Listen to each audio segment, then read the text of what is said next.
de bateaux, soit pour l'utilisation du bois énergie.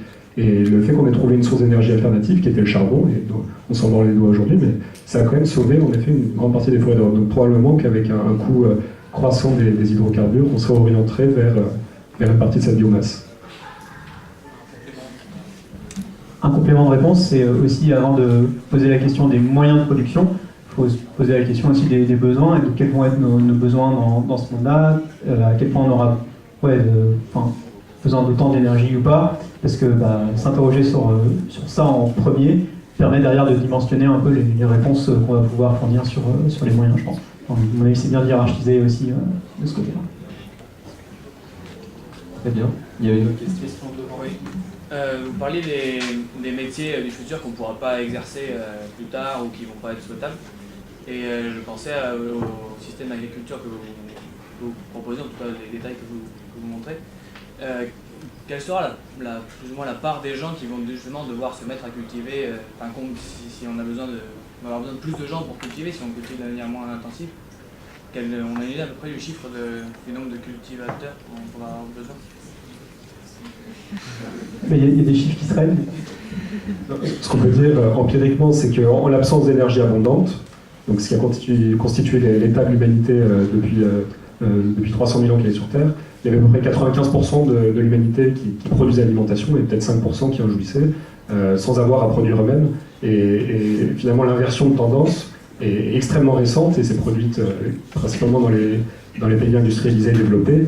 Mais comme tu le dis, c'est certain qu'il y aura énormément de gens qui a priori, devront retourner pour produire une partie de la nourriture.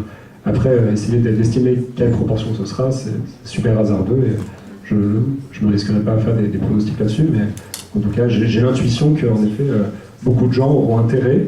C'est le cas, après, on peut ne pas être soit agriculteur, soit pas agriculteur. Il y a le cas de la Russie que j'ai évoqué tout à l'heure, où de nombreux gens cumulent une activité où ils ont une source de revenus stable, en même temps qu'ils produisent une partie de leur alimentation. Est-ce que ça fait d'eux des agriculteurs? Je ne sais pas, mais c'est certain qu'ils participent de façon très significative à la production alimentaire du pays. Très bien, alors une dernière question, j'ai vu quelqu'un devant lever la main. Je me demandais en fait, d'abord merci, parce que c'est très intéressant et surtout je trouve ça assez intéressant de proposer des solutions parce qu'on voit de plus en plus de choses assez alarmistes et ça fait du bien. Je me demandais en fait par rapport à la question de résilience. Aujourd'hui, on est beaucoup dans les villes. Et en fait, je me demandais, est-ce que vous pensez que nos villes futures seront comme viables? Est-ce qu'on va réussir à trouver quelque chose ou est-ce qu'il va y avoir un exode inverse? On parle vachement de néo-ruralité ces derniers temps et tout.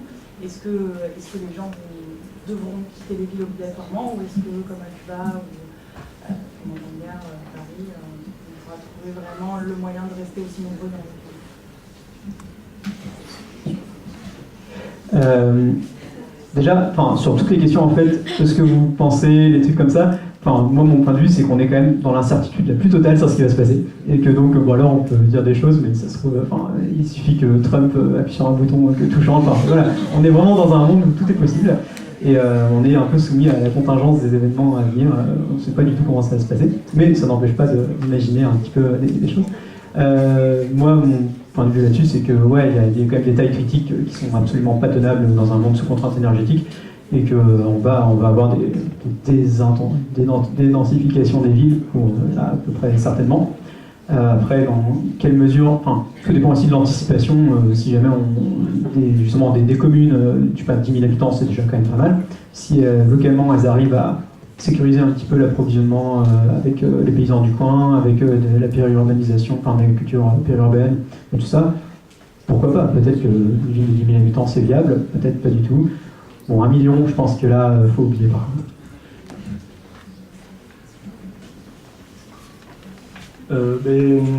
Je suis désolé, on va devoir terminer là.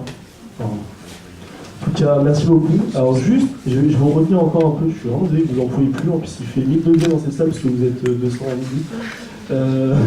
Je demandais à Léo de faire une toute petite annonce. Juste avant. Voilà. Bonjour. Alors, pour continuer dans les solutions, je vais d'ici fin novembre, début décembre, il y aura une conférence, pas une conférence, une commission citoyenne qui va être organisée où les étudiants sont invités à venir. Il y aura les chercheurs sont aussi invités, et les paysans sont aussi invités à discuter autour de la thématique de l'alimentation dans un niveau plus local. Donc vous serez invités, ce sera sous forme de débat et de conférence en fait. Enfin, voilà, ce sera encore à préciser, enfin la date sera encore à préciser, mais je vous invite à rester à l'écoute de Paul Hiers qui pourra vous dire. Ouais, je vous... Non mais enfin, ce sera une manière d'être informé. Merci. Il y a des éco-guides, ou s'il vous plaît, regardez-les. Prenez-en autant que vous pouvez. Voilà. Et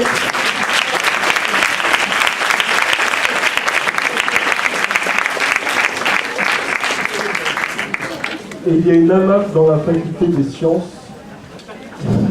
Voilà. Ça s'appelle la map papillon. Vous pouvez le retrouver sur notre site Paul Hiers. Voilà. L'éco-guide. La map, elle est sur l'éco-guide. Et la map est sur l'éco-guide. Voilà. Merci encore. Du coup, pardon, j'ai oublié.